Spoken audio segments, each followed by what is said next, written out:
In the cold interval between one human breath and the next, light has already crossed a measurable distance, not because it hurries, but because the universe is large and the laws that describe it are strict. In the time it takes a heartbeat to complete, a photon travels nearly 300,000 kilometers through vacuum. Over 1 second, that distance becomes 300,000 kilometers again, without fatigue and without drift, because the speed of light is not a preference of nature, but a fixed conversion factor between space and time and relativity. A meter can be measured by the distance light travels in a fraction of a second. A second can be defined by a number of oscillations of a cesium atom, and light then stitches those oscillations to a length in space. This is the first quiet statement of scale. What seems instantaneous at human size is already a span of planetary dimensions. Scale grows the way arithmetic grows, by multiplication that does not stop. The moon is a little more than a light second away. The sun is more than 8 light minutes away. The outer planets sit at light hours. The nearest stars are years. The Milky Way is tens of thousands of years across. The nearest large galaxy is millions of years away in light travel time. And beyond those distances, what appears as a single star in a telescope resolves into a galaxy of hundreds of billions of stars, and beyond that galaxy another, and beyond that another, distributed through a volume whose geometry cannot be reduced to intuition, because intuition evolved for hunting and shelter, not for metric expansion and horizons. A documentary about the true scale of the universe cannot begin with the universe as a completed object, because the universe is not an object placed in front of an observer.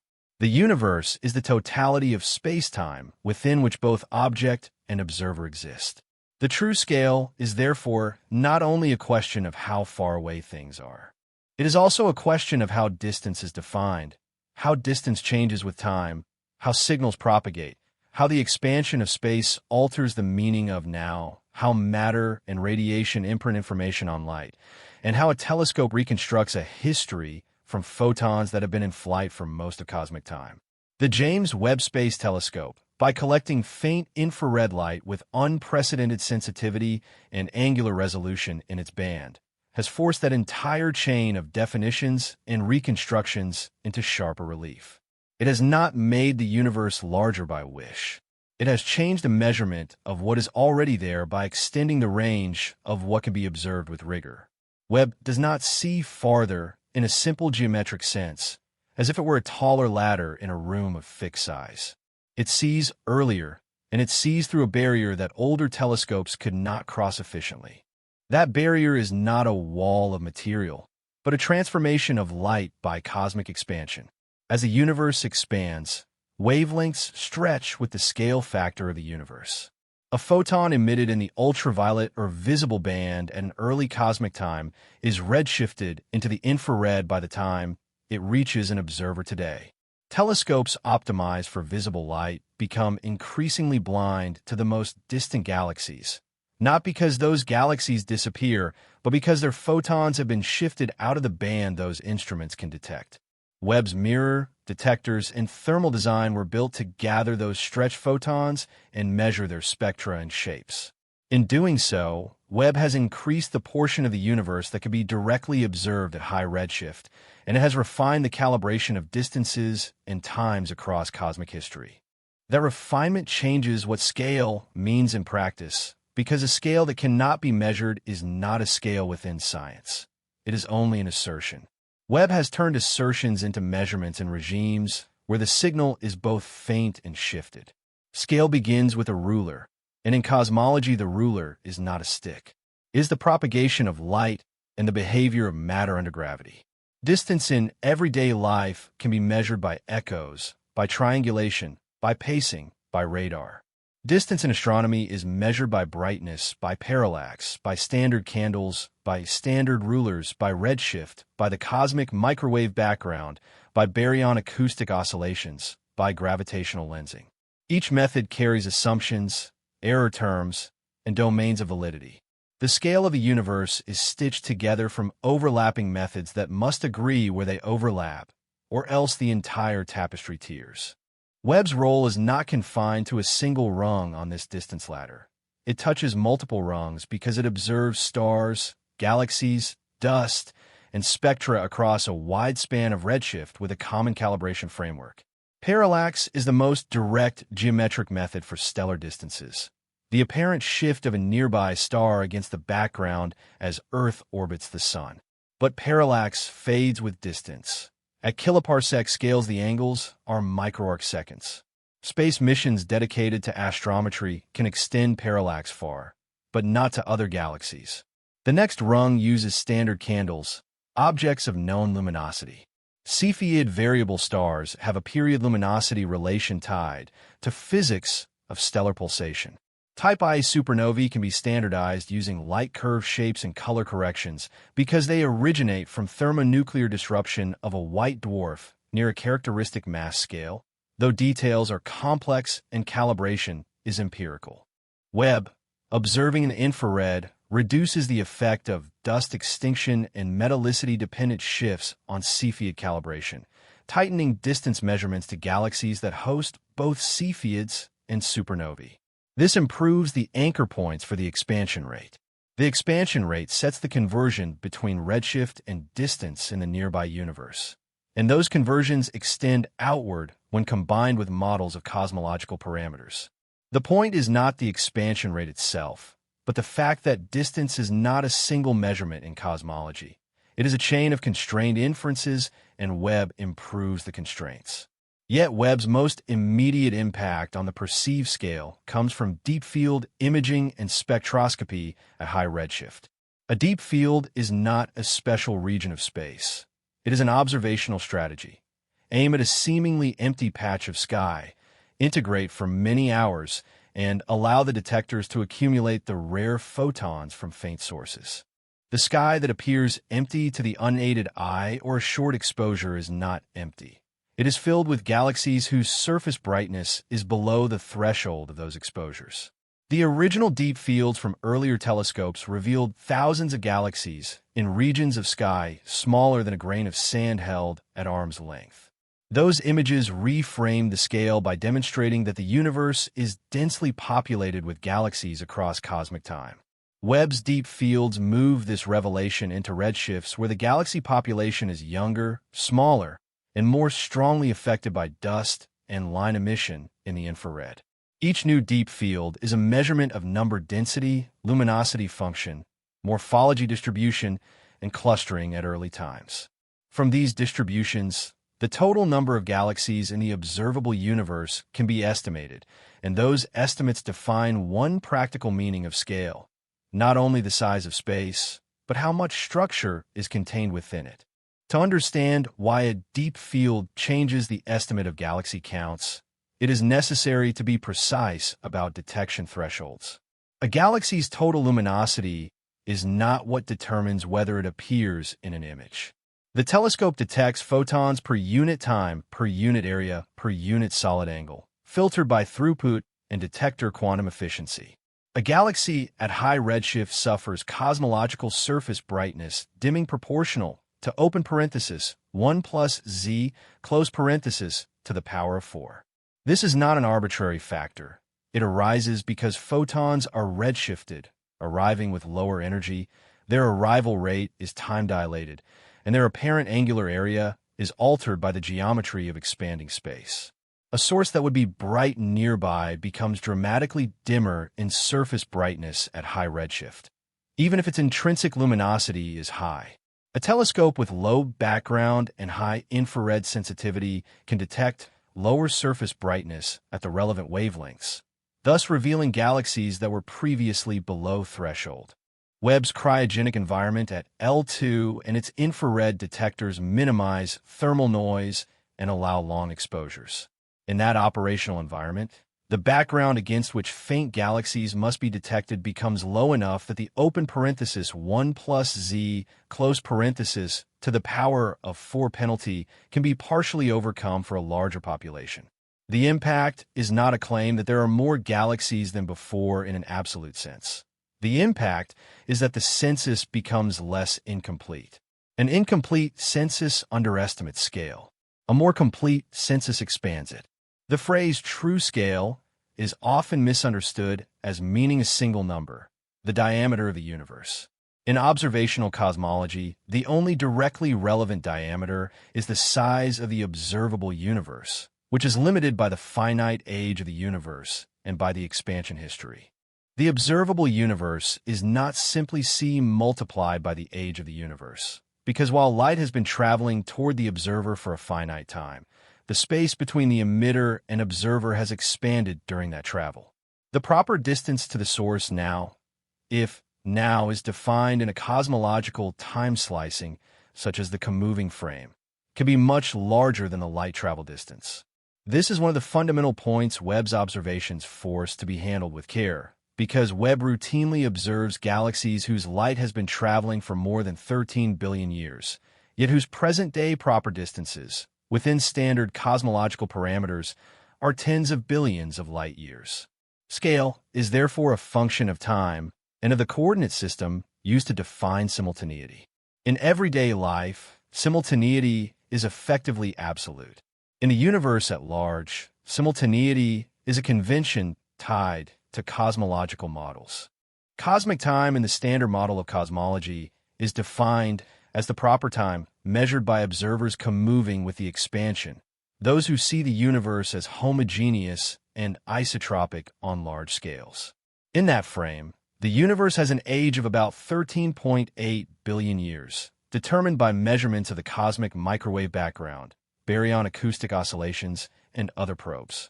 If a galaxy emitted light when the universe was, for example, 500 million years old, the look-back time is about 13.3 billion years. But the moving distance to that galaxy, which remains constant for objects moving with the Hubble flow, can be around 30 billion light-years or more, depending on redshift. The proper distance now is scale factor times moving distance. Since the scale factor is 1 today by convention, proper distance now is the moving distance. This explains why the radius of the observable universe is about 46 billion light-years, even though the age is 13.8 billion years. Light has not moved faster than c. The space through which it traveled expanded while it traveled. That expansion is measured by the redshift of the light. Webb's observations at high redshift populate the relationship between redshift and cosmic time with real galaxies whose spectra can be measured, making the expansion history not merely a curve on a plot, but a mapping between observed features and physical eras. A telescope does not measure distance directly. It measures flux and angular size and spectra. From those, distance is inferred using cosmological models. The angular diameter distance and luminosity distance are not the same in an expanding universe. They're related by factors of 1 plus z.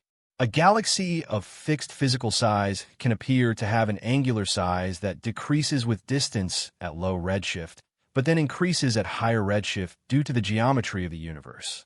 This counterintuitive behavior is a strict prediction of Friedman, Lemaitre, Robertson, Walker cosmology. Webb's high-resolution infrared images allow angular sizes of early galaxies to be measured more accurately, enabling tests of galaxy evolution and cosmological geometry. When early galaxies appear compact, the interpretation must separate intrinsic compactness from the effects of angular diameter distance at high z. Webb's imaging does not create that complexity. It exposes it because the data are sufficiently detailed that simplistic assumptions no longer fit. Scale is also encoded in spectra. A spectrum is a distribution of flux as a function of wavelength. Emission lines arise from atomic transitions, and their rest frame wavelengths are fixed by quantum mechanics. When a galaxy is observed, those lines are shifted by redshift. Measuring the shift gives z. With z and a cosmological model, distances and times follow. But spectra carry more than redshift. They carry physical conditions: metallicity, ionization state, stellar population age, star formation rate indicators, dust attenuation, gas kinematics through line widths, and asymmetries. Webb spectrographs, capable of measuring faint lines at infrared wavelengths, observe the rest frame optical lines of high redshift galaxies, lines that are shifted into the infrared. This is crucial because rest frame optical lines, such as H-alpha and O3, are strong diagnostics of star formation and ionization. Earlier telescopes could observe rest frame ultraviolet lines at high redshift, but those lines can be more sensitive to dust and different physical conditions, and interpretations can be degenerate. Webb provides access to a spectral regime that anchors physical interpretations more firmly. The universe's scale is not only measured in distances, it is also measured in the diversity and abundance of physical environments across cosmic volume. By clarifying the physical state of galaxies in the early universe, Webb refines the mapping between observed light and underlying mass, which is essential for estimating how much matter is contained in the observable volume and how that matter is distributed. Distribution is scale's second face. A universe can be large but featureless. The observed universe is large and structured. Galaxies cluster into groups, clusters, filaments, walls, and voids. This cosmic web arises from the growth of density perturbations under gravity, seeded by quantum fluctuations stretched to cosmological scales during inflation, as inferred from the nearly scale-invariant spectrum observed in the cosmic microwave background. Those perturbations grew as dark matter collapsed, forming potential wells into which baryons fell, cooling and forming stars. The largest structures observed have characteristic scales related to the physics of the early universe, such as the baryon acoustic oscillation scale, about 150 megaparsecs in comoving distance. Webb, by observing galaxies at high redshift, samples the early stages of this structure formation. By measuring clustering and galaxy bias at early times, Webb contributes to the understanding of how the cosmic web assembled. Scale is then not just a radius. It is the hierarchy of structure across that radius, from sub-kiloparsec star-forming regions to megaparsec scale filaments to the tens of gigaparsec horizon. Yet any discussion of scale that remains faithful to observation must confront limits. The universe beyond the observable horizon cannot be observed directly, because light from there has not had time to reach us since the beginning of the hot Big Bang phase. In standard cosmology, there is a particle horizon defining the maximum comoving distance from which light could have traveled to us. There is also an event horizon in accelerating expansion models, defining regions from which light emitted now will never reach us in the future. These horizons are not material boundaries, they are causal boundaries. Webb expands observational reach toward the particle horizon by observing higher redshifts. It does not cross the horizon, but by approaching it, Webb tightens constraints on the early universe, because what happens near the horizon in terms of earliest galaxies and reionization connects to conditions soon after recombination and the formation of the cosmic microwave background. The true scale of the universe, in the sense of what can be causally connected, is described by these horizons, and Webb refines the empirical content within them. A key epoch Webb probes is reionization. After recombination, when a universe cooled enough for electrons and protons to combine into neutral hydrogen, the universe became transparent to radiation, leaving behind the cosmic microwave background. For some time, the universe was filled with neutral hydrogen, and there were no luminous sources. As the first stars and galaxies formed, their ultraviolet photons ionized surrounding hydrogen, creating ionized bubbles that grew and overlapped, reionizing the intergalactic medium. The timing and topology of reionization affect the transmission of Lyman alpha photons and the absorption of ultraviolet light by neutral hydrogen. Webb's sensitivity to the rest frame ultraviolet and optical lines at high redshift, as well as its ability to detect continuum breaks due to absorption, allows it to identify galaxies in or near the reionization epoch and study their properties. This matters for scale because reionization is a large-scale phase transition in the universe's baryonic component. It is not a local event. It is a process that unfolds across hundreds of millions of years and across billions of light years in comoving volume. Observing it requires sampling many lines of sight and many galaxies.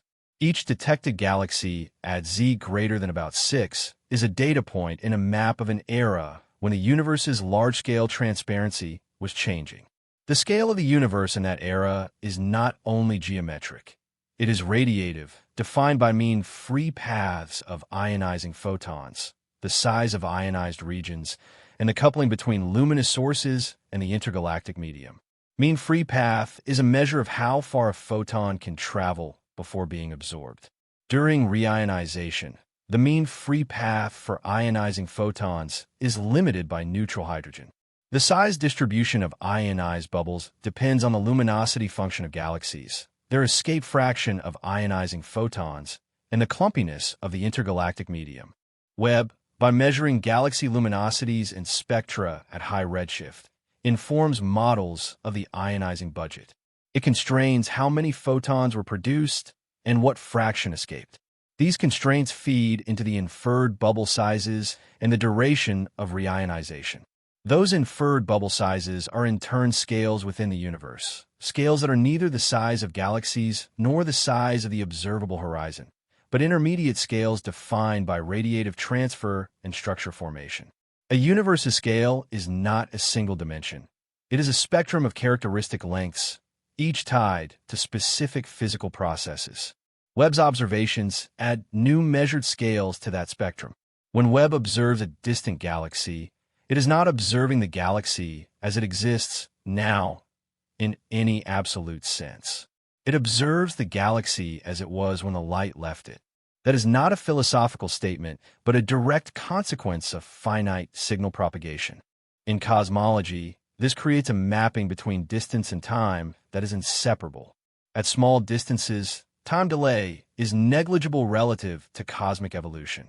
At large distances, time delay is the primary feature.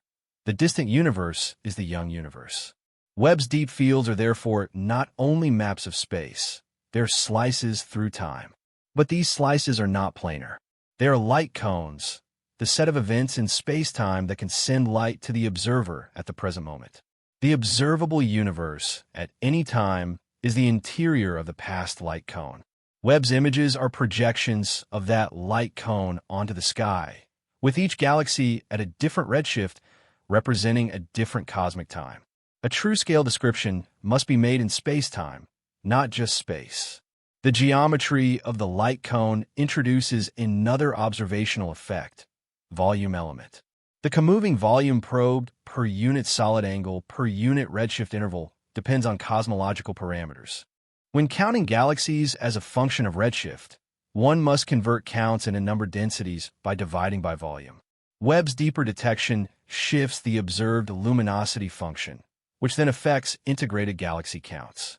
But the conversion from observed flux to luminosity depends on luminosity distance, which depends on cosmology. There is a feedback. Better high redshift observations can refine cosmological constraints, which refine distances, which refine luminosities, which refine luminosity functions. This is not circular if handled properly, because the observations provide independent information that breaks degeneracies. Webb contributes to this process by providing high-quality data in a regime previously sparse. The phrase James Webb just revealed must be interpreted carefully in scientific terms. Webb reveals by measurement, not by announcement. Its data are processed, calibrated, and analyzed. The revelations are in the improved precision and the unexpected consistency or inconsistency with models. If early galaxies are found to be more massive, more luminous, or more chemically enriched than expected at certain redshifts, the inference is not immediately that the universe is bigger, but that the processes of galaxy formation and star formation may be more efficient, or that selection effects were misunderstood, or that dust and emission lines altered photometric redshift estimates in earlier data. The true scale of the universe, in a practical observational sense, depends on knowing how galaxies populate volume at each epoch.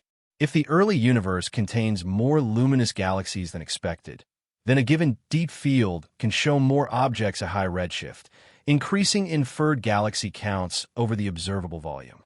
But that change must be grounded in careful spectral confirmation to avoid misclassification. Webb spectroscopy is therefore essential for separating apparent from real expansions of the census. Photometric redshifts estimate redshift from broadband colors, using the fact that spectral features, such as the Lyman break, shift through filters. But photometric redshifts can be confused by dust reddening and strong emission lines that boost flux in certain filters. Webb's near-infrared photometry provides additional bands and better sensitivity, which improves photometric redshifts, but spectroscopy provides definitive line-based redshifts. The difference between a photometric candidate at Z10 and a lower redshift dusty galaxy can hinge on subtle features. Webb's capability to detect emission lines allows these ambiguities to be resolved. Resolving them changes the inferred number of very high redshift galaxies, which directly affects the mapping between cosmic time and structure abundance. That abundance is part of how scale is understood, how quickly complexity appears within the available volume and time. Scale also appears in gravitational lensing. Massive objects curve space-time, bending light. A galaxy cluster can act as a lens, magnifying background galaxies, allowing telescopes to see fainter and more distant sources than otherwise possible. Webb's infrared sensitivity combined with lensing surveys allows probing to extremely high intrinsic faintness. Lensed galaxies can be studied in detail, sometimes revealing star-forming clumps and internal structure at early epochs. Lensing also provides mass measurements of clusters and constraints on dark matter distribution. By studying lens fields, Webb extends the effective depth of observations, but it also introduces complexity. Magnification varies with position and depends on lens models. Properly correcting for lensing is necessary to infer intrinsic luminosities and number densities. Yet once corrected, lensing-assisted Webb observations provide a window into populations that would otherwise remain uncounted. Again, a more complete census expands the empirically supported scale. The scale of the universe is not only outward, it is also inward, because the outward scale is inferred from light whose production depends on physical processes in stars and gas on smaller scales. The energy output of a galaxy depends on stellar populations and dust. Stellar populations depend on the initial mass function, star formation histories, feedback, and chemical evolution. Dust absorbs ultraviolet and optical light and re-emits in the infrared. Webb observes the infrared, meaning it can see dust emission and attenuated starlight. But interpreting that infrared light requires models of dust grain properties and radiative transfer. Small-scale uncertainties propagate into large-scale inferences. The true scale cannot be separated from the reliability of these models. Webb helps by providing multiple constraints simultaneously, continuum shapes, emission line ratios, and resolved morphology. This redundancy allows better separation of dust effects from intrinsic properties, reducing systematic errors in luminosity functions and mass estimates. Mass estimates at high redshift are often derived from spectral energy distribution fitting, comparing observed photometry to models of stellar populations. This involves assumptions about star formation history, metallicity, dust attenuation law, and initial mass function. Webb's observations extend to rest frame optical wavelengths for high redshift galaxies, which include the Balmer break and other features sensitive to stellar ages. This improves mass estimates. Better mass estimates inform the stellar mass function, the number density of galaxies as a function of stellar mass. The stellar mass function integrated over volume yields the total stellar mass density at each epoch. The evolution of stellar mass density is a measure of how much baryonic matter has been converted into stars over cosmic time. While this is not directly the geometric scale, it is the content scale, how much structured matter exists within the observable region. The sense of true scale includes not only how large the region is, but what it contains. At the largest scales, the universe is observed to be homogeneous and isotropic, consistent with the cosmological principle. This is supported by the uniformity of the cosmic microwave background to 1 part in 100,000 after removing dipole anisotropy due to our motion, and by large galaxy surveys showing that on scales above a few hundred megaparsecs, the distribution approaches uniformity statistically. Webb's fields are narrow compared to these surveys, but its depth complements breadth. Large surveys map wide areas at moderate redshift. Webb maps small areas at extreme redshift. Together, they constrain both local and early structure. Scale is then multidimensional: breadth and depth, area and redshift, angular and spectral resolution, number counts, and physical characterization. Webb's revelations are in the way these dimensions interlock. Distance, time, and expansion can be made precise through the Friedmann equations, derived from general relativity under the assumption of homogeneous and isotropic spacetime. The scale factor A(t) describes how distances between comoving points change with time. The Hubble parameter h(t) equals d/dt. / measures the expansion rate at time t. Redshift is related to the scale factor by 1 plus z equals 1 / t_mit if at_now equals 1. Thus, measuring redshift measures the scale factor at emission. The comoving distance to a source is the integral of c dt / at from emission to now, or equivalently c times the integral over redshift of dz / hz. Hz depends on matter density, radiation density, curvature, and dark energy density, parameterized by cosmological parameters. This is the mathematical core of cosmic scale. Webb's observations populate the high Z regime where Hz is dominated by matter and radiation, and where dark energy is negligible. By observing galaxies at Z greater than 10, Webb probes epochs where the universe's energy density was higher and where the growth of structure proceeded under different conditions. These observations test the consistency of the model across time. Consistency is itself a kind of scale measurement. It means the same parameters describe the universe across vast intervals of time and distance.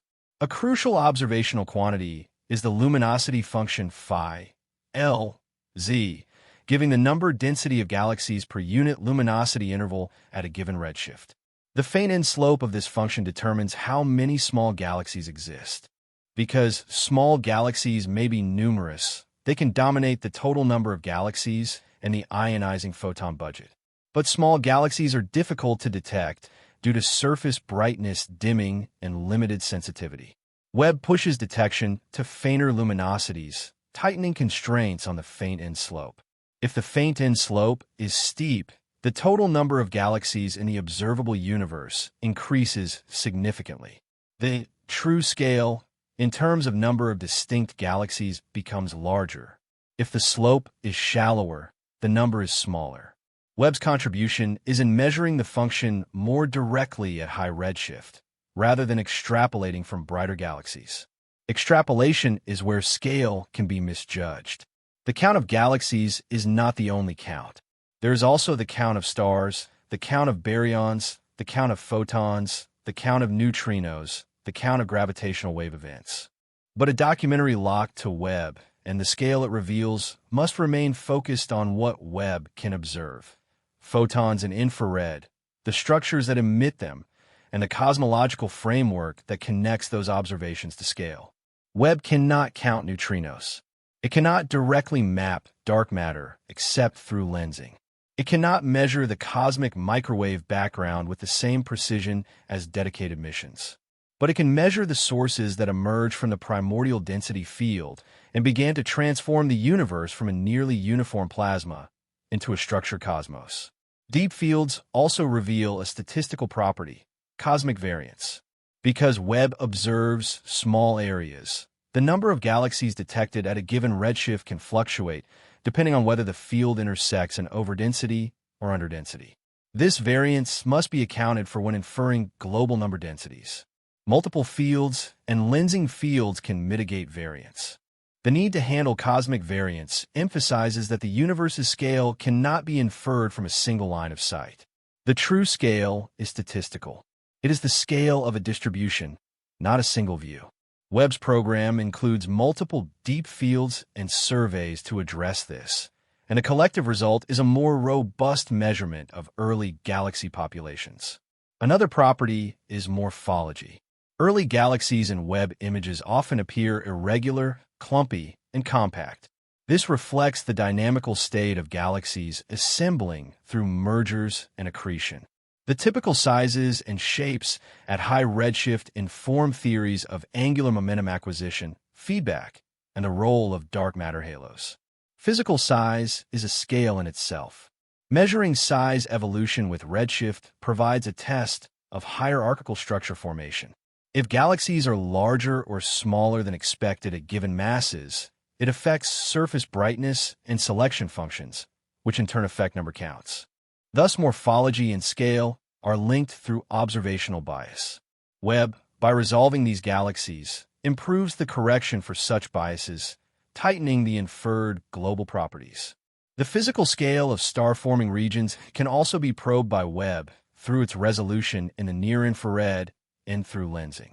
Star formation occurs in molecular clouds on parsec scales, but integrated light can reveal clumps on hundreds of parsecs. In early galaxies, star formation may be concentrated in large clumps due to high gas fractions and turbulence. The distribution of such clumps affects the galaxy's brightness profile and detectability. Better knowledge of internal structure improves completeness corrections, again refining global scale. A critical aspect of cosmic scale is that the universe is not static. The expansion rate changes over time depending on energy content. At early times, radiation dominated. Later, matter dominated. In the recent universe, dark energy dominates and drives accelerated expansion. The transition between these regimes affects horizon sizes and the growth of structure. Webb probes times deep in the matter-dominated era and approaching the radiation-matter equality boundary at extreme redshifts.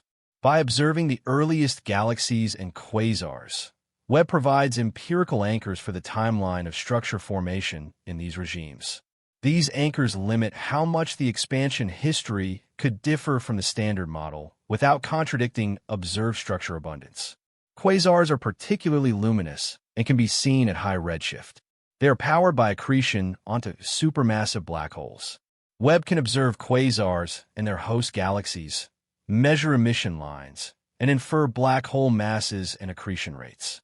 The existence of very massive black holes at early times poses challenges for growth models, requiring either massive seed black holes or rapid growth mechanisms. While black hole growth is a separate subject, within the topic of scale it matters because quasars serve as beacons probing intergalactic absorption, and their abundance informs the high-end tale of structure formation.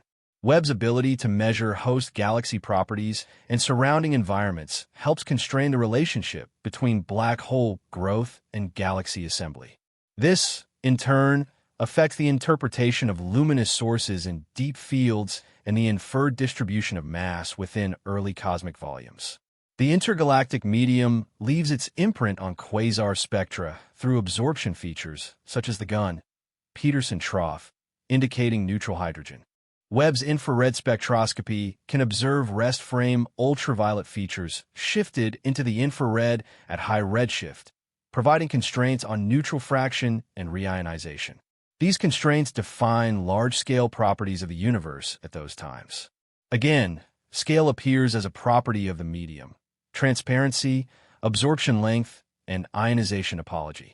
A further scale is the star formation rate density, the cosmic star formation history. This is the amount of star formation per unit volume as a function of redshift. It is inferred from luminosity functions in ultraviolet and infrared, corrected for dust and completeness. Webb's infrared observations allow better dust corrections and direct measurement of rest frame optical emission lines like H-alpha at high redshift. This refines star formation rate estimates. The cosmic star formation history integrates over the observable universe's volume to yield the total rate at which stars were being made at different times. This is another meaning of scale, the universe's activity level across time. If early star formation is higher than previously thought, then the early universe was more luminous and structured earlier, affecting expectations for reionization and for the abundance of galaxies. Webb's measurements, therefore, can shift the perceived timeline of when complexity emerged within the available cosmic volume. The true scale also includes the scale of uncertainty. Before Webb, the earliest galaxy populations were inferred with larger error bars and more reliance on extrapolation. Webb's data reduce uncertainty, which is a form of revealing scale because it distinguishes what is measured from what is guessed. The universe does not change when uncertainty shrinks, but the scientifically supported description of its scale becomes sharper. In a discipline where distance is inferred from redshift and models, sharpening is a significant change. To remain locked to the topic, attention must stay on the interplay between Webb's observational reach and the cosmological framework. That interplay can be traced in the workflow of a deep field observation. The telescope points, the detectors integrate, and raw counts are recorded. Calibration converts counts to flux, corrects for detector artifacts, subtracts background, aligns exposures, and constructs mosaics. Source extraction identifies objects above noise, measures their fluxes in different filters, and estimates their shapes. Photometric redshifts are computed using template fitting or machine learning approaches, but the underlying physics is spectral features shifting with redshift. Candidate high redshift galaxies are selected based on dropout techniques and color criteria. Spectroscopic follow-up measures emission lines or continuum breaks to confirm redshift. Once confirmed, luminosities are computed using luminosity distance, and volumes are computed using cosmological volume elements. Number densities and luminosity functions are then derived. Each step carries systematic errors that can bias scale estimates. Webb's design reduces some errors by increasing signal-to-noise and providing more spectral coverage. But it also introduces new needs, careful treatment of infrared detector systematics and background. The final product is not an image alone. It is a catalog of objects with measured properties that can be used to infer global cosmic scale. The scale of the observable universe can be expressed in comoving coordinates as a radius of roughly 46 billion light-years, corresponding to a comoving distance of about 14 gigaparsecs. But this number is not directly seen in a deep field.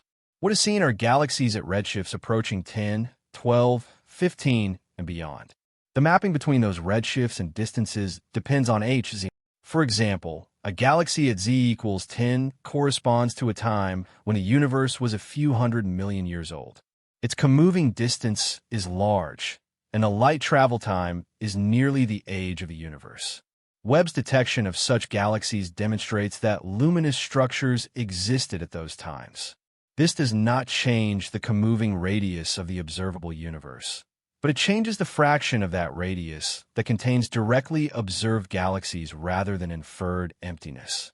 If earlier observations could not detect galaxies at z greater than 10 reliably, the empirically observed universe effectively ended earlier. Webb pushes that empirical boundary closer to the theoretical limits set by recombination and the cosmic microwave background, though still far from observing the first light directly, because the first stars likely formed at redshifts perhaps 20 to 30, and the cosmic microwave background originates at Z 1100. Webb cannot see Z 1100 galaxies because none exist. It can see the earliest luminous sources, not the last scattering surface. The last scattering surface is itself a horizon, a shell in the past light cone, where the universe became transparent and photons decoupled from matter. Those photons form the cosmic microwave background. Webb observes at infrared wavelengths and cannot measure the CMB with the same precision as microwave missions. But the CMB sets the initial conditions for structure formation and the overall cosmological parameters. Webb's observations of galaxies at high redshift provide a different probe of the same underlying cosmology. Together, they test the consistency of the universe's scale across epochs.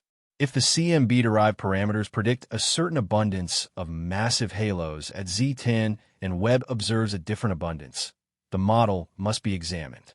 This could reflect astrophysical uncertainties in the mapping between halos and galaxies, or it could reflect new physics. But within strict observational reasoning, the first step is always to check astrophysical and selection effects.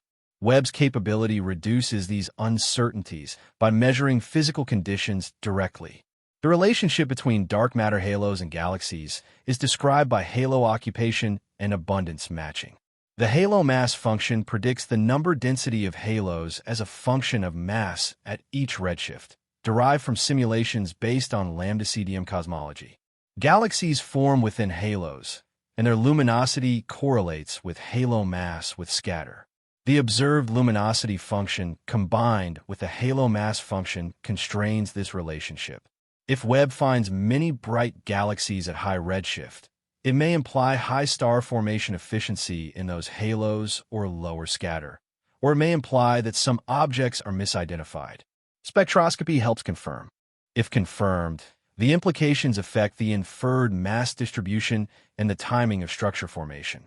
This is another way in which Webb reveals scale. It reveals how quickly the universe filled its volume with luminous matter. The distribution of galaxies also informs the integrated optical depth to reionization, which is measured in the CMB polarization. Webb's measurements can inform whether the galaxy population produces sufficient photons to match the CMB optical depth.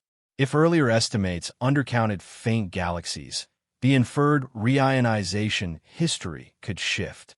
Such shifts alter the relationship between redshift and ionization state, which is a large-scale property of the universe. Again, scale is expressed not as a length, but as a global state across cosmic volume. Infrared observations also probe dust production in early galaxies. Dust requires heavy elements, produced in stars and supernovae. The presence of dust at high redshift indicates rapid chemical enrichment. Webb can detect dust attenuation signatures and, in combination with other facilities at longer wavelengths, can constrain dust mass. Dust affects luminosity and thus affects inferred star formation rates and galaxy counts. If early galaxies are dustier than expected, then some may be missed in ultraviolet surveys, and the true number of galaxies at high redshift could be higher. Webb's infrared sensitivity reduces this bias, revealing a population that would otherwise be obscured. This contributes to the true scale by revealing hidden content. A precise treatment of distance in an expanding universe requires distinguishing between proper distance, comoving distance, luminosity distance, angular diameter distance, and light travel distance. Proper distance at a given cosmic time is the instantaneous distance between comoving points multiplied by the scale factor. Comoving distance factors out expansion, staying constant for comoving objects. Luminosity distance relate flux tout luminosity. F égale L, 4pi d-L2. Angular diameter distance relates physical size to observed angular size. Theta equals S/d_A. In FL RW cosmology, d-L uguale 1 più Z, 2, d-A. Light travel distance is c times look-back time, but it is not equal to proper distance now. Each distance is a different projection of space-time geometry into observable quantities. Webb's measurements of fluxes, sizes, and spectra allow these distances to be applied in practice. When Webb measures a galaxy's angular size and flux and redshift, it provides multiple constraints that must be consistent with the distance relations. While any single galaxy cannot measure cosmological parameters precisely due to intrinsic scatter, populations can. This is another way Webb refines scale, by populating high Z with enough data that statistical tests of distance relations become possible. The cosmic expansion also implies that some galaxies we observe at high redshift were receding faster than the speed of light at the time their light was emitted in terms of proper recession velocity, defined as h(t) times proper distance. This does not violate relativity because the speed limit applies to local motion through space, not to the expansion of space itself. This distinction is part of the true scale. At large distances, recession velocities can exceed c, and yet light can still reach us because the expansion rate changes over time and because the light moves through a changing metric. Webb's observation of galaxies with high redshift makes this non-intuitive feature operational rather than theoretical. The redshift is measured. The corresponding recession history is inferred. The universe's scale includes regions that were once superluminally receding, yet are observable. This is not a narrative flourish. It is a direct consequence of measured redshift and the expansion history. When Webb images a field, the distribution of galaxies across redshift encodes the evolution of the scale factor. The observed number of galaxies at each redshift depends on cosmic volume element and on galaxy formation. Separating these requires models, but the point remains, Webb observes not a static sky, but a record of expansion. Each photon carries the stretching of space in its wavelength. The infrared photons Webb detects were once shorter, and their stretching is the direct measurement of expansion integrated over cosmic time. The scale of the universe is in that stretching. It is not an abstract number. It is an observable transformation of light. The spectrum of a galaxy at high redshift often shows strong nebular emission lines. These lines can dominate broadband photometry, making galaxies appear brighter in certain filters. Before Webb, some high redshift candidates might have been misinterpreted because emission line contributions were uncertain. Webb spectroscopy measures these lines, allowing correction. This affects luminosity function measurements and thus galaxy counts. If emission lines cause some objects to be overestimated in luminosity, then the number of truly massive galaxies could be lower than photometric estimates suggested. Conversely, if emission lines reveal that many galaxies are present but were missed due to selection, the counts could increase. The true scale depends on resolving these details. A related issue is the stellar population age. At very high redshift, the universe is young, and stellar populations cannot be older than the universe. Spectral breaks and colors must be consistent with such ages. Webb's data allow more accurate age estimates. If a galaxy appears to have an older stellar population than possible, it indicates modeling issues or redshift misestimation. Webb's constraints thus keep the inferred history physically consistent. The scale of a universe is also constrained by the maximum mass and luminosity of early galaxies. The halo mass function at high redshift declines steeply at high masses. Observing very massive galaxies at very high redshift would be rare in Lambda CDM. Webb's observations of candidates sparked attention because of their apparent brightness. Follow-up spectroscopy and refined analysis often shifted redshifts or masses, illustrating how easily scale perceptions can be altered by preliminary data. The true scale is the one that remains after careful confirmation. Webb's contribution is in providing the data needed for that confirmation. The universe's large-scale structure can be quantified by the two-point correlation function and power spectrum. These describe how galaxy density fluctuations depend on scale. Webb's narrow fields limit direct measurement of large-scale modes, but at high redshift, even small fields probe large comoving volumes along the line of sight. Spectroscopic surveys with Webb can measure clustering in redshift space, though limited by field size. Lensing fields and multiple pointings can expand coverage. The goal is to understand how galaxies trace underlying matter. This tracing is essential for translating observed luminous structure into mass distribution. Mass distribution across cosmic volume is a core element of scale. A universe of a given radius can contain different amounts of mass, depending on density parameters. Webb's observations of galaxy populations contribute to estimates of baryonic mass in stars and gas, which combined with total matter density from cosmology define the matter content within the observable volume. Matter density is often expressed as omega_m, the matter density parameter relative to critical density. Critical density is 3h0-2/8πg. h0 is the Hubble constant today. G is gravitational constant.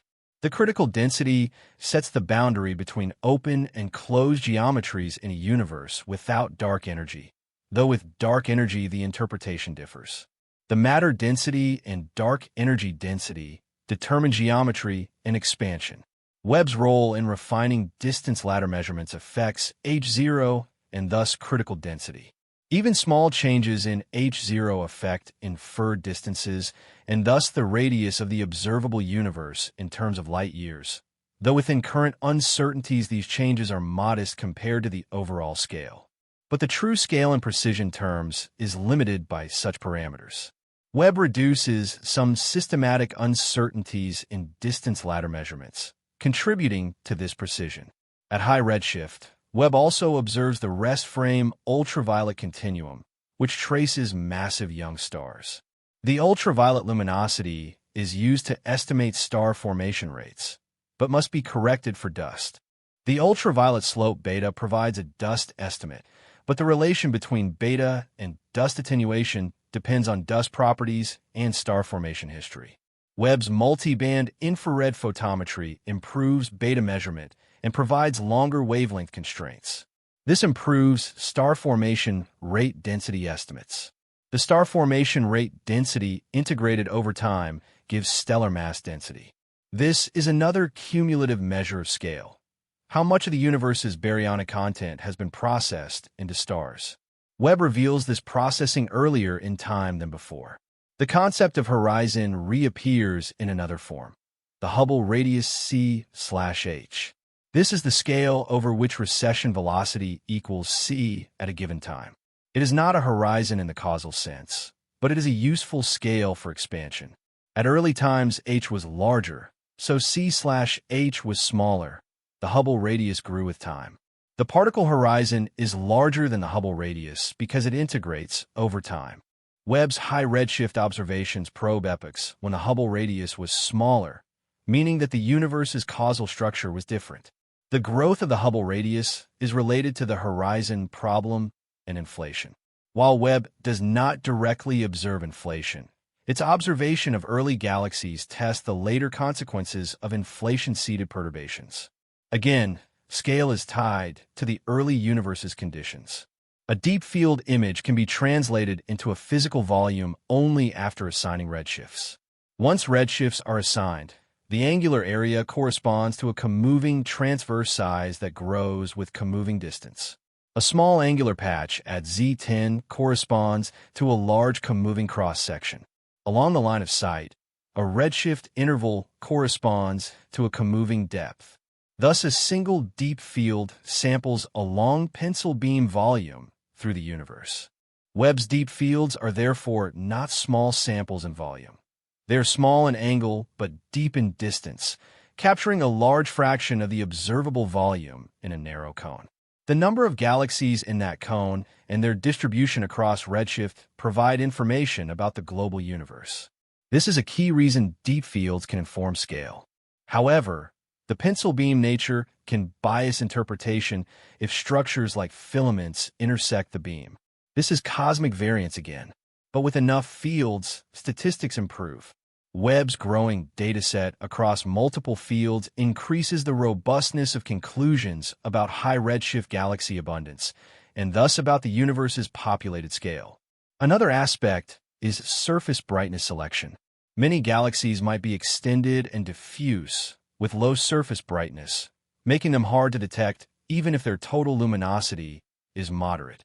Webb's sensitivity helps, but the open parenthesis 1 plus z close parenthesis to the power of 4 dimming still penalizes extended sources.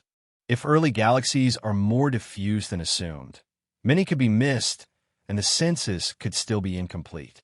Conversely, if early galaxies are compact, they are easier to detect. Webb's high-resolution imaging helps determine which is true. That determination affects completeness corrections and thus galaxy counts. In addition to galaxies, Webb observes foreground objects, stars, brown dwarfs, and solar system bodies. But in deep fields, these are contaminants to be identified and removed. The process of distinguishing stars from galaxies relies on morphology and colors. At high redshift, galaxies can be small and appear point-like, making separation challenging. Webb's resolution helps. Clean separation ensures accurate galaxy counts and thus accurate scale inference. The scale of the universe can also be approached through energy budgets, extragalactic background light, the integrated light from all galaxies across time. This background contributes to infrared and optical backgrounds, Webb's deep fields resolve a portion of this background into discrete sources, reducing the unresolved fraction. The amount of unresolved background indicates whether there are populations too faint to detect. Thus, background measurements provide an indirect constraint on the total number of galaxies and star formation. Webb's ability to resolve faint sources increases the resolved fraction, refining the estimate of total background and thus the total luminous content of the universe. This is another way it reveals scale, by turning diffuse background into countable sources. In the early universe, star formation may occur in low metallicity environments. The first stars, population 3, would form from pristine gas and have different masses and spectra. Direct detection of population 3 stars is extremely difficult because they are short-lived and likely occur in small clusters. Webb can search for signatures in galaxies, such as strong He2 emission lines and unusual line ratios, but definitive identification is challenging. Still, constraints on the presence or absence of such signatures inform models of early star formation. The timing of metal enrichment affects when normal star formation begins. This timing affects the luminosity function at high redshift. Thus, even without direct detection, Webb's constraints refine the timeline of luminous structure emergence, which contributes to perceived scale. The measurement of scale in cosmology requires careful interpretation of redshift. Redshift includes cosmological expansion, but can also include peculiar velocities and gravitational redshift. For distant galaxies, cosmological redshift dominates. But in clusters and local universe, peculiar velocities can affect redshift-distance relation.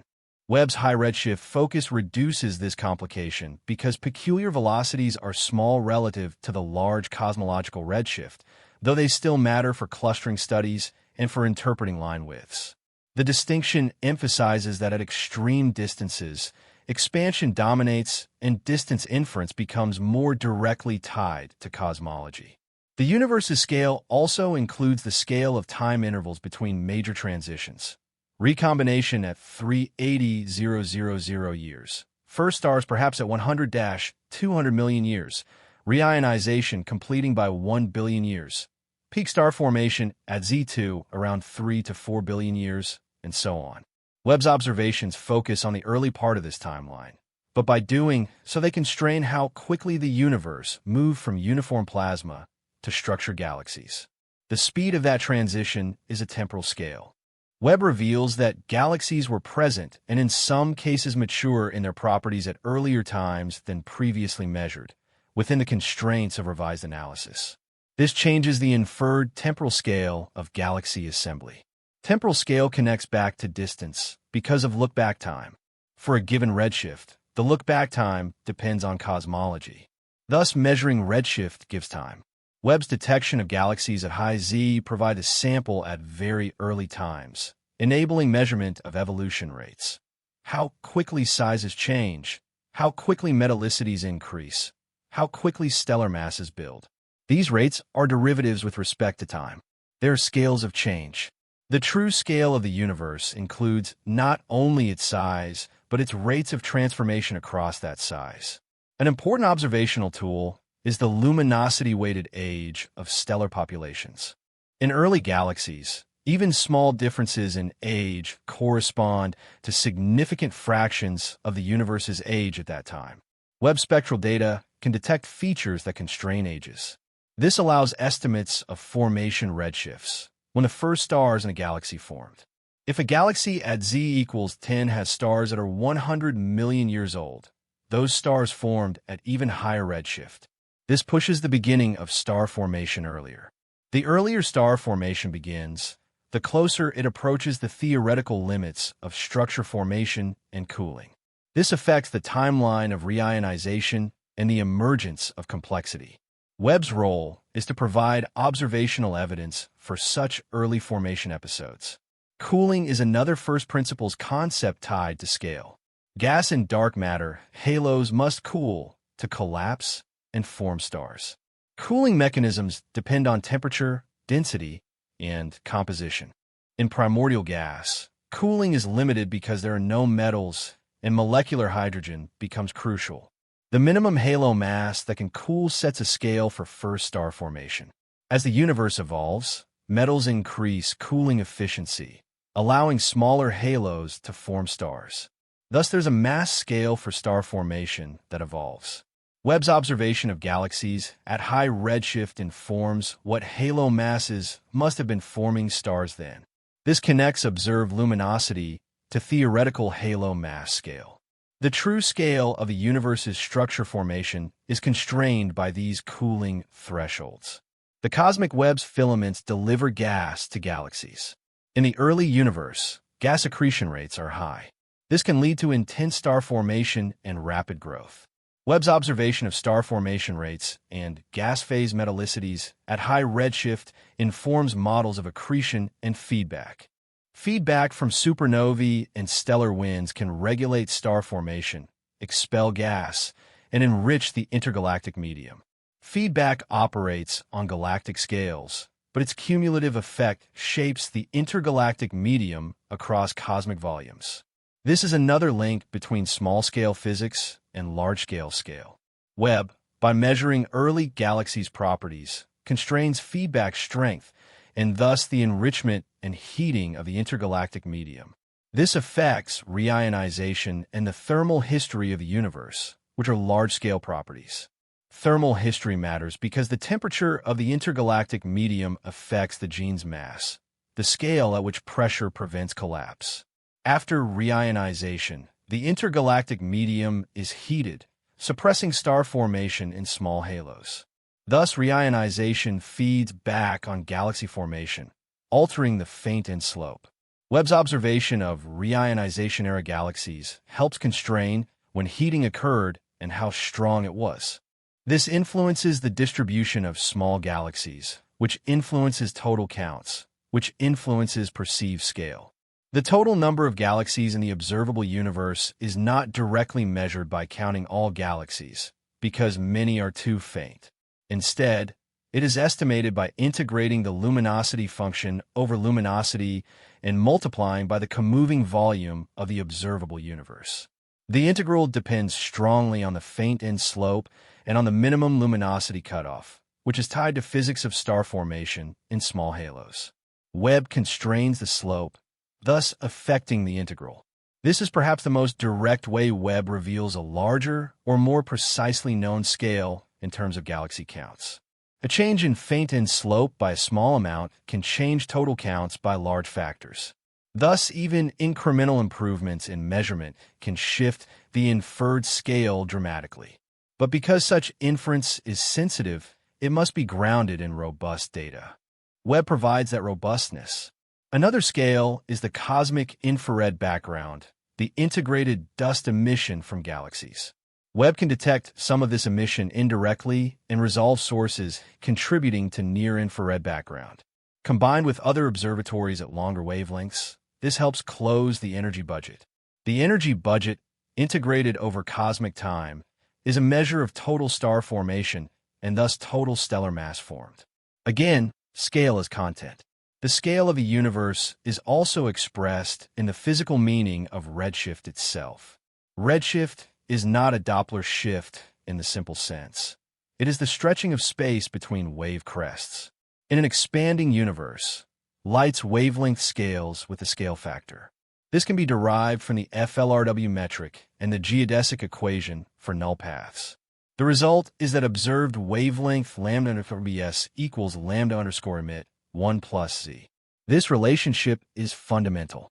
Webb's detection of infrared wavelengths from sources whose rest frame emission is ultraviolet demonstrates this relationship directly. The telescope's entire design is an engineering embodiment of cosmological redshift. It is built to capture the stretched light. Thus, Webb's operation is itself a measurement of scale. It assumes expansion and measures its effect in every photon. Consider the practical example of a rest frame wavelength of 0.15 micrometers, typical ultraviolet. At redshift z equals 10, this becomes 1.65 micrometers in the near-infrared. At z equals 15, it becomes 2.4 micrometers, still within Webb's range.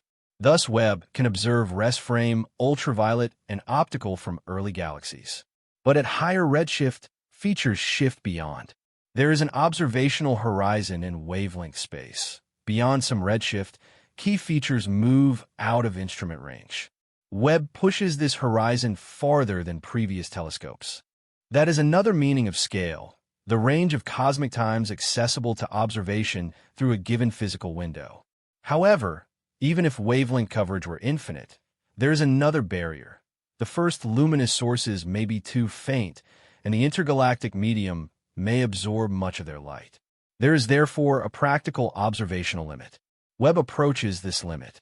The closer observation comes to the practical limit, the more the universe's scale must be expressed in probabilistic terms. What fraction of sources at a given epoch are detectable? How completeness depends on size and dust? How lensing magnification biases samples? These probabilistic treatments are part of precise cosmology, not a simplification. The scale of a universe is also constrained by the number of baryons available. Big Bang nucleosynthesis and the CMB constrain baryon density. The number of baryons within the observable volume can be computed from omega_b in critical density. But the distribution of baryons among stars, gas, and intergalactic medium evolves. Webb measures the stellar component in early galaxies, constraining how early baryons were locked into stars. This affects models of baryon cycling. Again, content scale. When Webb measures metallicity in early galaxies, it measures the fraction of elements heavier than helium. Metallicity affects cooling, star formation, dust production, and emission line strengths. Measuring metallicity at high redshift reveals how quickly the universe enriched itself. Rapid enrichment implies efficient star formation and supernova feedback. Efficient star formation means more luminous galaxies earlier, affecting counts and background light. Thus, metallicity is not a separate chemical story. It is a parameter that influences how visible the universe is at early times. Visibility affects inferred scale. The distribution of metallicity also affects the opacity of interstellar medium to ultraviolet photons. This influences the escape fraction of ionizing photons and thus reionization. Reionization's progress affects Lyman alpha visibility. Webb's measurements of Lyman alpha and other lines in galaxies at z greater than 6 inform the neutral fraction. This neutral fraction is a large-scale property. Thus, small-scale metallicity measurements inform large-scale reionization, which informs large-scale scale.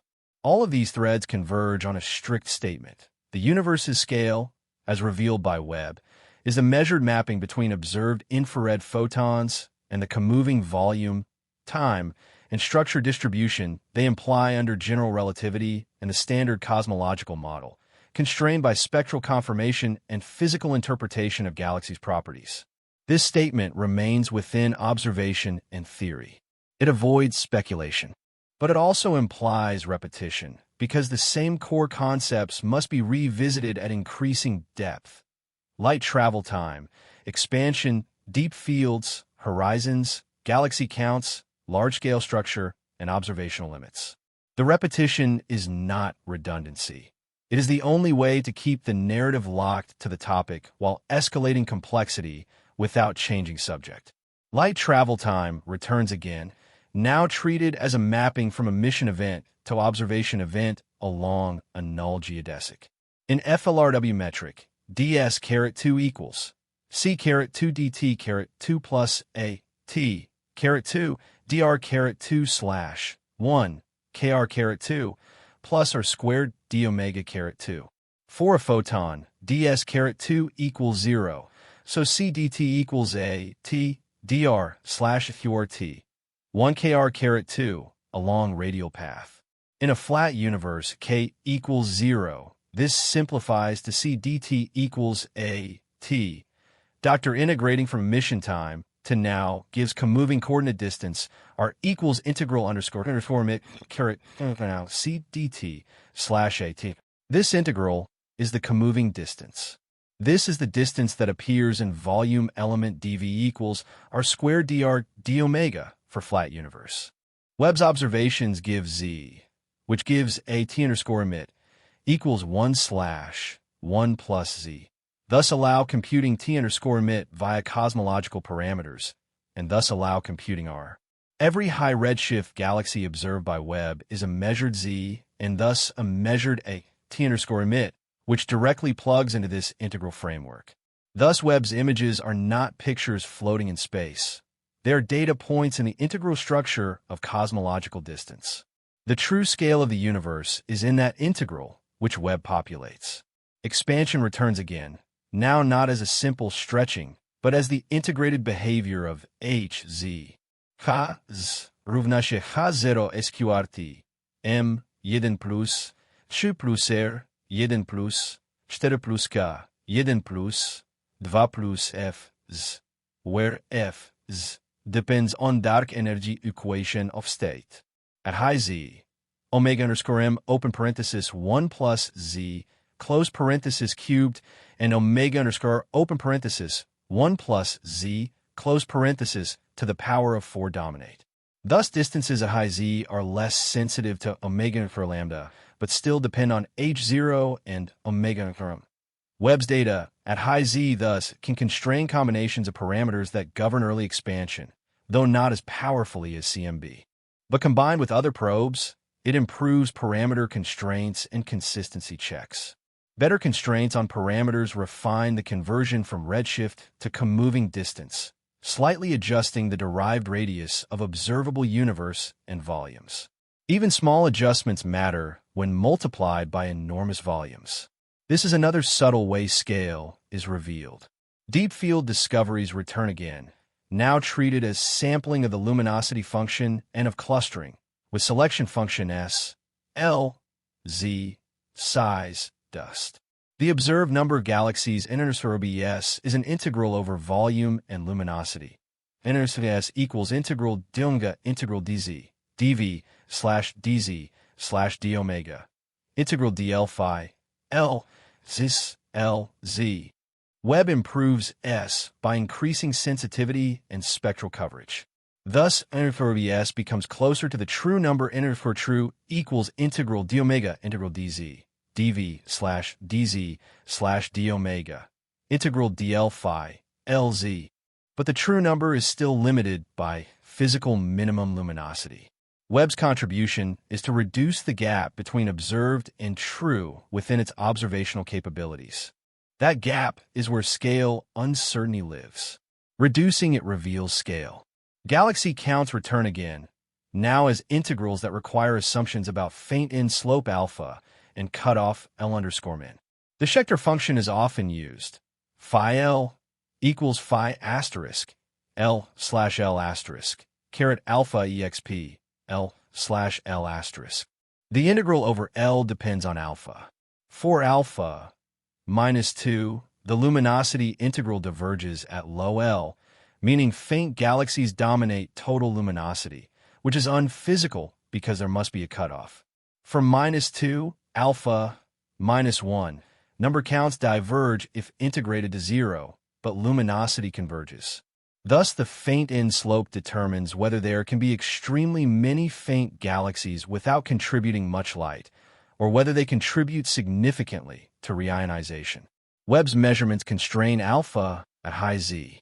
That constraint affects whether reionization can be driven by galaxies and how many galaxies exist. Thus, Webb reveals whether the universe's early galaxy population is dominated by numerous faint systems or by fewer brighter systems. This is scale and number, not just size. Large-scale structure returns again, now as the correlation between galaxies and underlying dark matter. Galaxy bias B, Z, relates galaxy over density to matter over density. Delta undersurge equals B, delta undersurge. Bias depends on halo mass and redshift. Webb's high-Z galaxy samples can measure clustering and thus bias, informing halo masses. Halo masses inform star formation efficiency. Star formation efficiency informs luminosity function mapping. Thus, clustering measurements feed back into number counts and mass estimates.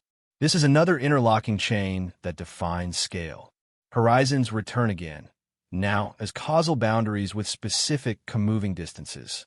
The particle horizon today is integral 0 caret T0 c dt slash a t, giving about 46 billion light-years in proper distance. The event horizon in accelerating universe is integral T0 caret infinity c dt slash a t, finite if expansion accelerates, giving about 16 billion light-years in proper distance for lambda-CDM. These numbers describe the ultimate causal reach. Webb's observations occur within these bounds. But by pushing observation toward early times, Webb provides a more complete filling of the particle horizon's interior with observed structure. The true scale of the observable universe is not merely the horizon radius. It is how the interior is populated across time. Webb reveals that interior at earlier times. Observational limits return again, now as the boundary between what can be observed directly and what can be inferred indirectly.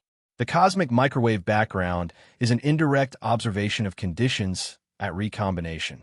Galaxies at Z15 are direct observations of luminous sources at 300 million years. Webb brings the direct observation boundary closer to the indirect boundary.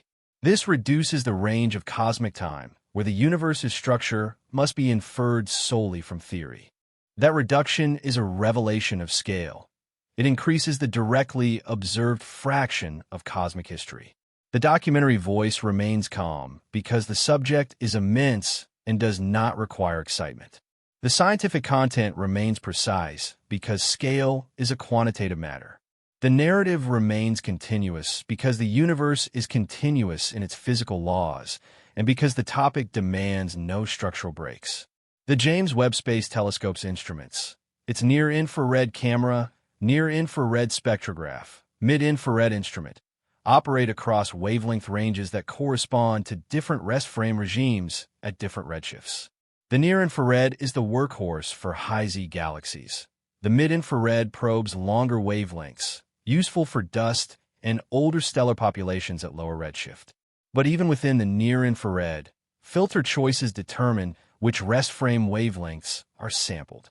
The choice of filters can be optimized to detect Lyman breaks and Balmer breaks. Webb surveys are designed with these considerations. This design is part of revealing scale, because without optimal filter strategy, the earliest galaxies would remain hidden in noise. The true scale is revealed through careful observation design as much as through hardware.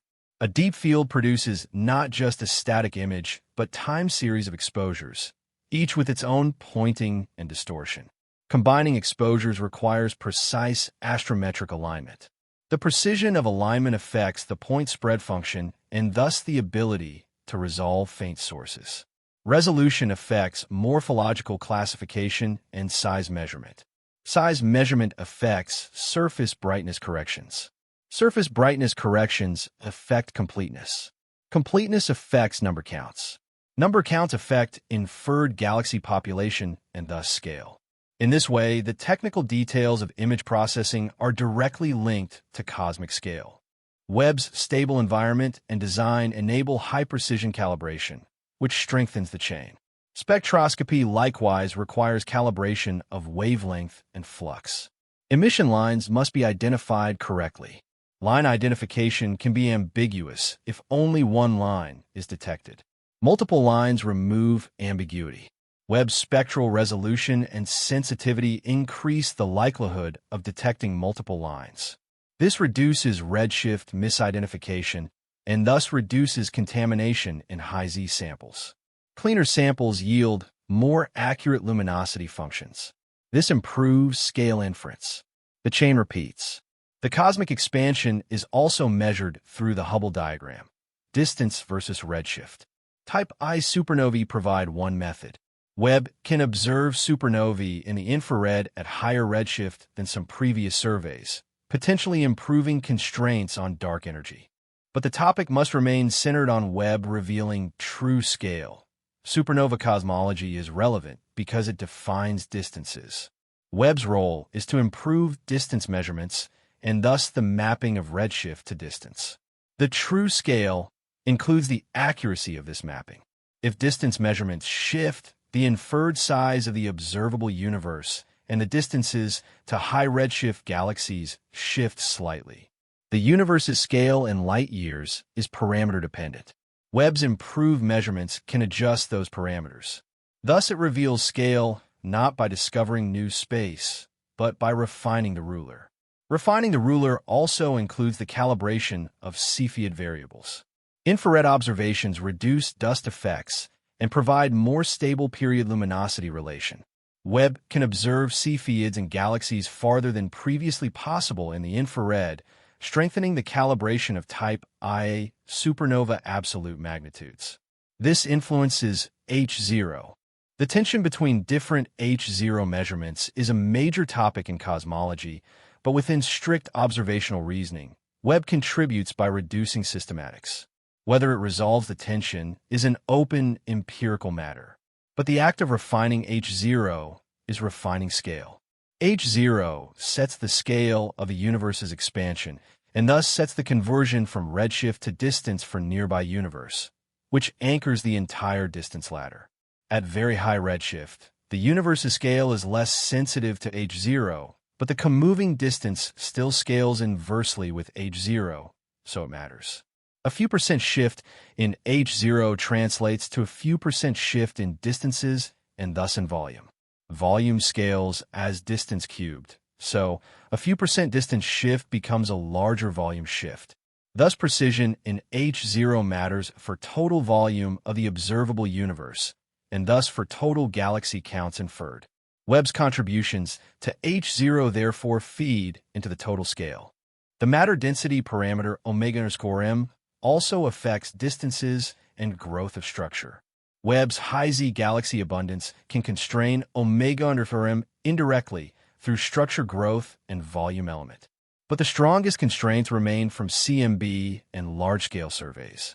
Still, Webb provides high redshift data that test the model's predictions. If discrepancies appear, they could indicate astrophysical modeling issues or parameter shifts. Either way, the scale inference depends on resolving them. Webb thus reveals where the model is tested most severely, near the earliest times accessible to galaxies. The earliest times accessible to galaxies are limited by the physics of collapse. Density perturbations must grow to nonlinear amplitudes to form halos. The growth rate depends on the expansion history and matter content. At very high redshift, perturbations are small, and only rare peaks collapse. Thus, the abundance of halos is low. Observing galaxies at Z15 implies that some halos collapsed and formed stars quickly. The rarity of such peaks can be quantified by Gaussian statistics of initial density field and by the halo mass function. If Webb finds more such galaxies than predicted, it could indicate that star formation is more efficient or that the initial fluctuation distribution differs. But again, careful confirmation is needed. Webb spectroscopy and improved photometry enable such confirmation. Thus, the telescope reveals not only the scale of the universe, but the scale of the challenge. How to connect initial conditions to observed early structure across enormous volumes. The link between initial conditions and observed galaxies is mediated by simulations. Simulations implement lambda CDM with baryonic physics approximations. They predict galaxy populations. Webb's observations provide new constraints that simulations must match. The scale of the universe in simulations is a finite box size.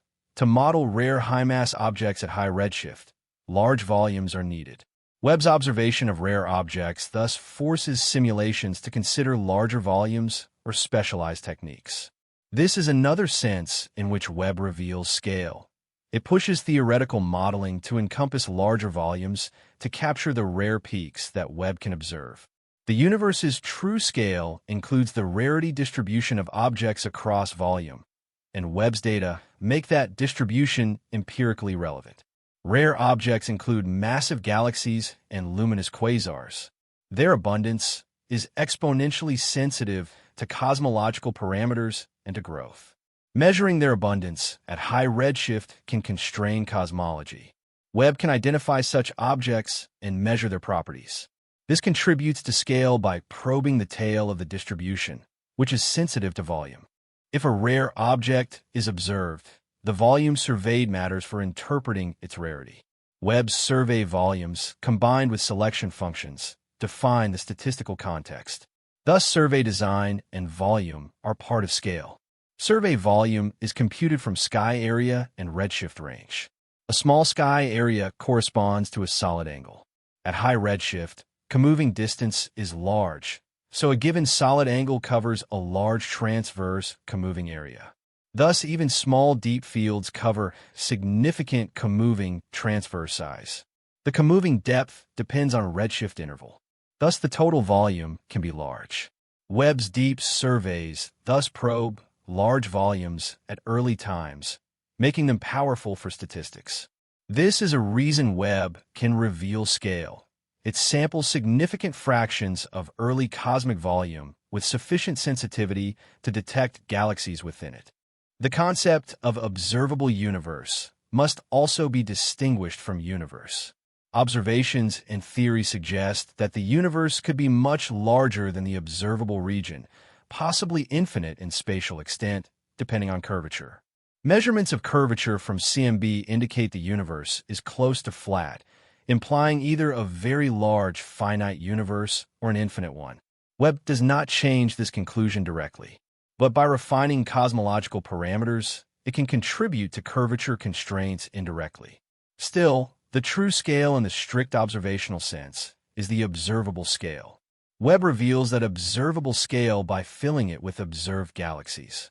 The observable scale also includes the number of independent regions within it.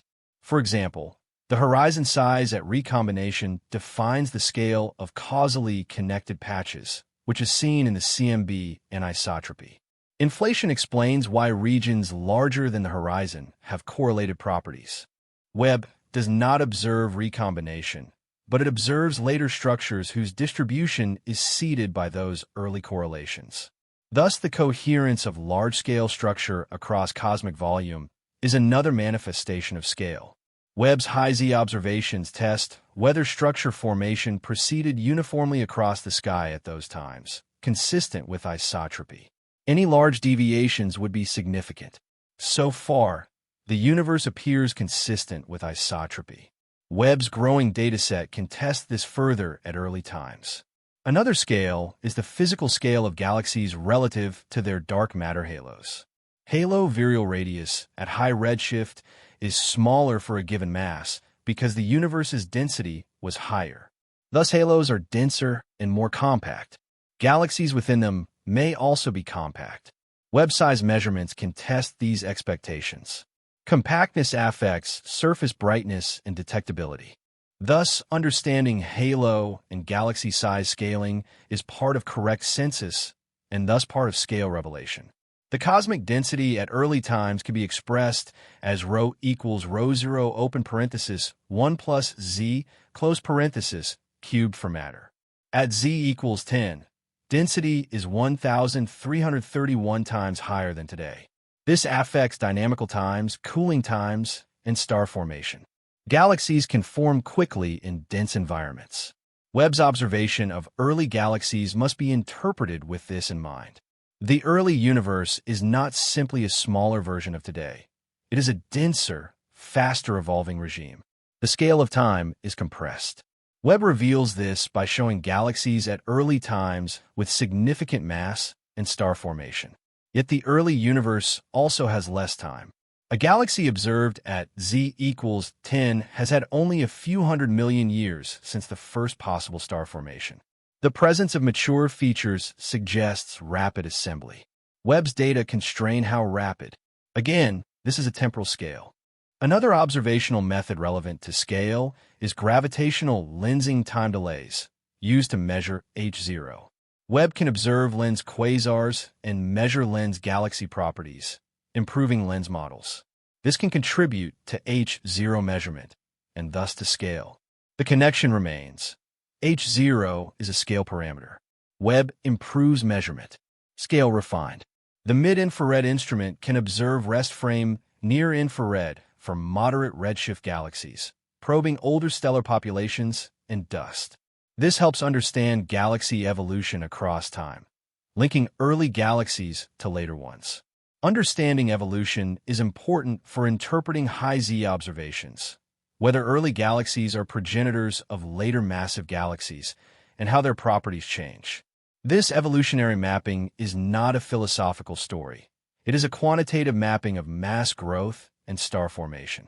It contributes to scale by connecting different epochs within the observable universe, showing how structure fills volume over time. The cosmic star formation history has a peak at Z2. Webb can observe galaxies at that redshift in great detail in infrared, but the topic is the true scale revealed by Webb, which includes both early and intermediate redshifts because scale is built across the whole distance ladder. Webb's ability to observe across these redshifts with consistent instrumentation reduces cross-instrument systematics, improving comparisons. This is another way it reveals scale, by making the timeline of galaxy evolution more internally consistent in observations. In terms of observational strategy, Webb's surveys include both deep and wide components. Deep surveys reach faint limits, but small area. Wide surveys cover larger area, but shallower depth. Combining them allows measurement of both faint end slope and bright end tail.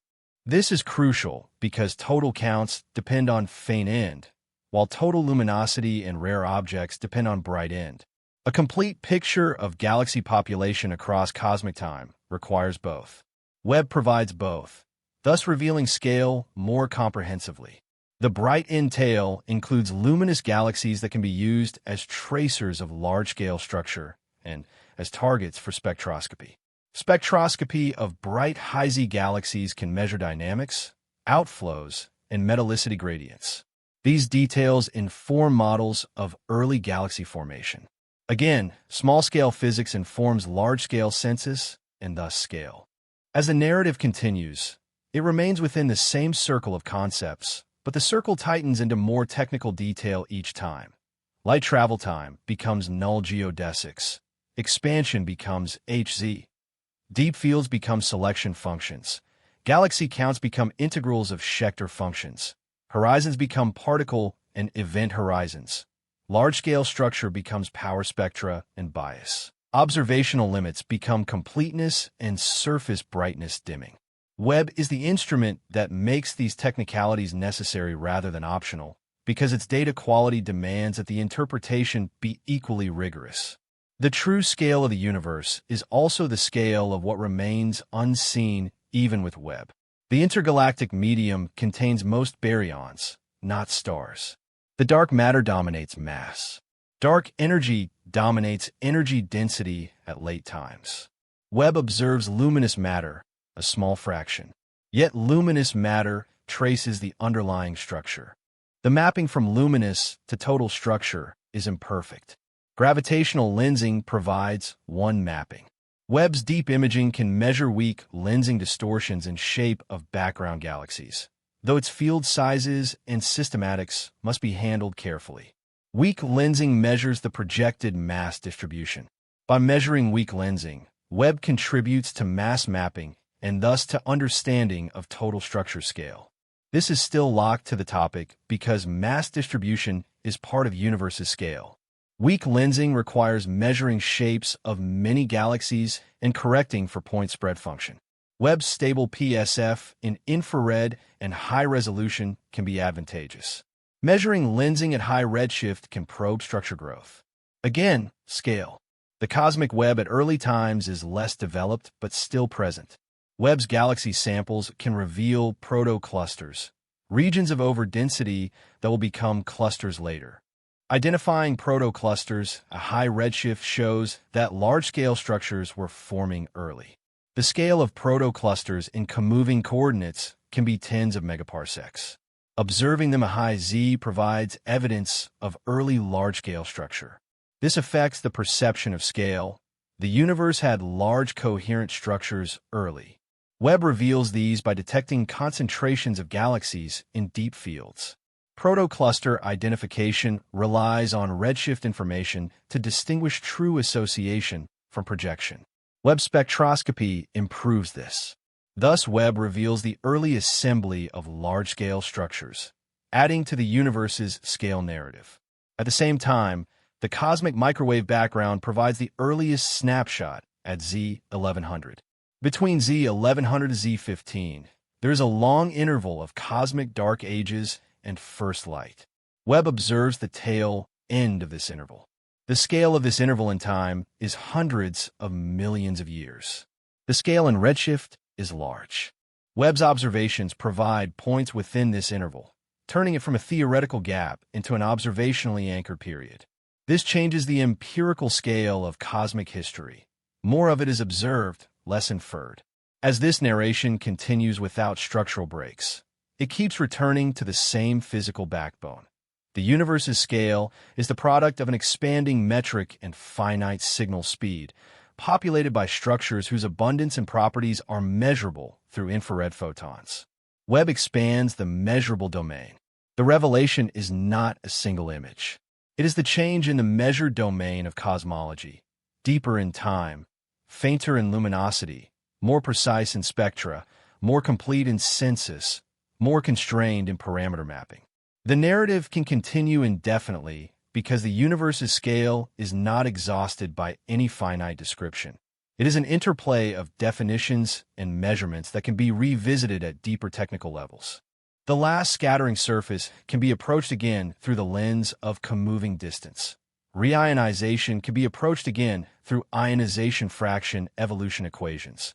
Galaxy luminosity functions can be approached again through halo occupation distribution. Selection functions can be approached again through Bayesian inference. The cosmic web can be approached again through perturbation theory, all while remaining locked to Webb's role in providing data that constrain these frameworks.